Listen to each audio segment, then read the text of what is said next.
My wife gave our son a different name on the birth certificate, her ex's. When I confronted her, she laughed. Yeah, he's not even yours. What are you gonna do, divorce me? This is a no-fault state. I'm taking half loser. I didn't say a word. I just got a DNA test, hired a lawyer, and started packing. 3 months later, she was outside my building, sobbing, homeless, and begging me to. I, 34, am still processing how one piece of paper changed everything. It's been just 5 days since my son was born. My wife Vanessa, 31F, was discharged yesterday, and I was sorting through the paperwork from the hospital. Birth certificate, insurance forms, the usual. That's when I saw it. The name on the birth certificate, not James Taylor like we'd agreed. Instead, Alexander Reynolds Taylor. Alexander. The name hit me like a truck. That was her ex's name. Vanessa, what's this? I asked, walking into the bedroom where she was resting with the baby. The birth certificate says Alexander, not James. She glanced up, then looked back at her phone. Oh, yeah. Last-minute change of heart. Alexander sounds better. Alexander? Like your ex? Something shifted in her face. A cold calculation replaced the exhaustion of new motherhood. Surprised you caught that so quickly, she said with a small, ugly laugh. Why would you name our son after your ex? Because he's not our son, Mark. He's Alex's son. The room seemed to tilt. What? You heard me. The baby isn't yours. Alex and I have been seeing each other for about a year. I stared at her, blood rushing in my ears. What are you gonna do about it? Divorce me? She laughed coldly. This is a no-fault state. I get half of everything either way. The house, your savings, plus child support. She turned back to her phone. Stay and play, Daddy, or leave and pay. Either way, I win. I didn't say a word, didn't scream, didn't throw things. Just turned around and walked out of the room. My first call was to a DNA testing facility. They could see me tomorrow. Second call was to a law firm specializing in divorce cases. The receptionist heard the urgency in my voice and squeezed me in for a consultation the same afternoon. Jessica Winters was exactly what I needed. Experienced, direct, and strategically minded. No-fault divorce doesn't mean what your wife thinks it means, she explained after hearing my situation. It just means you don't need to prove wrongdoing to get divorced. It doesn't guarantee her half your assets, especially with evidence of fraud. Fraud? Paternity fraud. Putting you on the birth certificate of another man's child knowingly? That's fraud. Her admission about taking half your assets shows intent. We can work with that. Jessica outlined a strategy. Get the DNA test. Gather financial records, especially proof of assets I had before marriage. Secure valuables and irreplaceable items. Find new housing. Most importantly, don't tip my hand. Let her think she's won, Jessica advised. The more complacent she is, the better. 3 days later, the DNA test confirmed what I already knew. The baby wasn't mine. I spent the next week securing my most important documents and possessions in a storage unit, researching apartments, and meticulously documenting our finances. Our home was mostly purchased with money from my software business that I'd sold before we married. Premarital asset. Jessica confirmed this would be critical, advising me to gather all documentation showing the source of the down payment and mortgage payments. 1 week later, while Vanessa was at her postnatal checkup with her mother, I executed the plan. The movers arrived at 9 a.m. sharp, efficiently packing my pre-marriage furniture and personal belongings. By 11, they were gone. I had my name removed from all utilities, left the divorce papers on the dining table with a note, all communication through my attorney, and drove to my new apartment. The sense of calm was surreal. Not the reaction she expected, I'm sure. Update 1. 72 hours later. Well, it's been a ride. Thanks for the comments and DMs. Good to know I'm not completely off my rocker for reacting the way I did. The 72 hours refers to when I'm writing this. The main confrontation happened Wednesday afternoon, same day as the birth certificate discovery. Vanessa returned home from her appointment around 2 p.m. According to our neighbor Ted, who texted me, there was a lot of screaming about 15 minutes later. Then the barrage began. 21 missed calls, 31 texts, all blocked. I read a few before blocking her. What the hell did you do? You can't just leave like this. This isn't how we're supposed to handle this. You were supposed to stay and support us or pay from afar, not fight. You'll regret this. I know this because she started emailing too. Those got filtered to a special folder Jessica advised I create. Don't delete anything, don't respond, document everything. The panic in her messages was clear. She hadn't expected me to discover the paternity so quickly, hadn't expected me to leave immediately, and definitely hadn't expected me to fight back legally. Her plan was falling apart because I wasn't following the script she had written for me. By evening, she'd called in reinforcements. Her mother called, also blocked, but she left voicemails. Mark, this is Sandra. Vanessa is distraught. You need to come home right now and discuss this like adults. This isn't how things are supposed to go. You have responsibilities. Responsibilities to a child that isn't mine? To a woman who deliberately deceived me? The sheer audacity. Vanessa must have realized I was serious by day 2. She finally contacted Jessica. First with threats. Tell your client this isn't what we discussed. He can leave if he wants, but he needs to keep supporting us. Otherwise, I'll take him for everything. Jessica's response was perfect. My client never discussed any arrangement regarding a child that isn't his. We have DNA confirmation and documentation of your admission of paternity fraud. We'll see you at the preliminary hearing. That changed the tone quickly. By yesterday, Vanessa was begging to know where I was staying, claiming she just needs to talk. When that didn't work, she sent her sister Diane to my office. Diane cornered me in the parking lot. Mark, you need to go home. Vanessa made a mistake. A horrible mistake. But this isn't how things were supposed to go. You were supposed to leave amicably and support them, not fight her legally. Not my child, Diane. Not my problem, I said, finally understanding the full picture. That doesn't matter. She told you she'd let you off the hook for actual fatherhood duties. She just needs your financial support. She can't do this alone. So that was the plan? I either stay and raise another man's child, or I leave but still pay for everything. Then why even tell me the truth?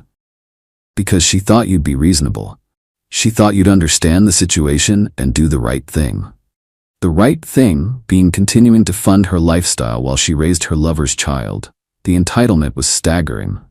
Please leave before I call security. You cold bastard, she spat. After everything Vanessa's done for you. Done for me? Like cheat for a year and try to pass off another man's child as mine? Jessica filed for an expedited hearing based on the paternity fraud, though she warned it could still take 6 to 8 weeks to get on the court calendar. We're pushing for Vanessa to cover all legal fees due to her demonstrated bad faith.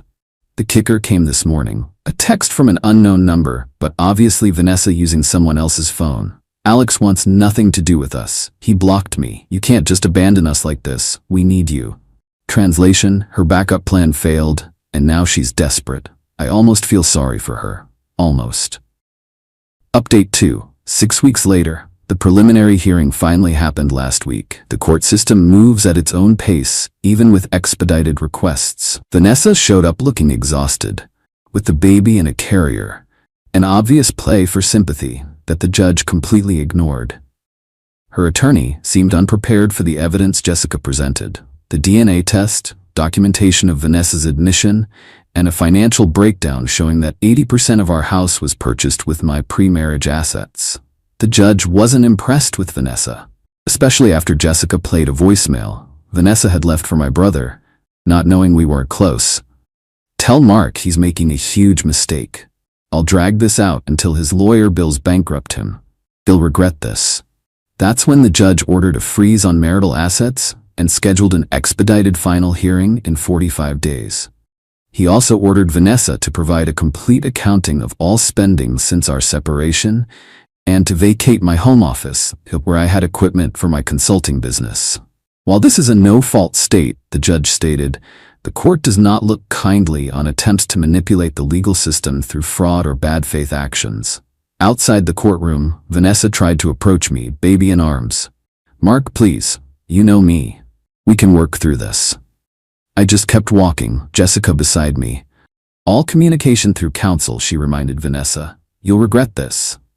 Vanessa called after us. This isn't just about you and me. This is a child.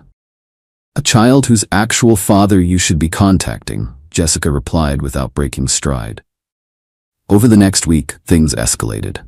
Vanessa was ordered to return my work equipment, but claimed some of it had been damaged in an accident. She also emptied our joint checking account, about $3,800, which Jessica immediately reported to the court as a violation of the asset freeze. The judge ordered her to repay it or face contempt charges. Then last week, she somehow got my new address, likely through a mutual friend who thought they were helping, and showed up, pounding on the door, baby crying in her arms. "Open the door, Mark. You can't hide from your responsibilities. We need to talk." I didn't open the door, just called building security while recording her through the peephole. Jessica filed for a protective order based on harassment. With the recording, police report from the security team, and documented pattern of escalating behavior, the judge granted a temporary order pending a full hearing. Meanwhile, I've been rebuilding. Reconnected with friends Vanessa had subtly pushed away. I'm sleeping better than I have in months.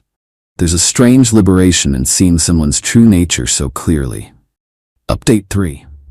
4 months later. The legal process dragged on longer than I'd hoped, but we finally had our day in court. The judge, clearly irritated by Vanessa's continued games, missed financial disclosure deadlines, lost documents, another attempt to contact me despite the protective order, was thorough in his review.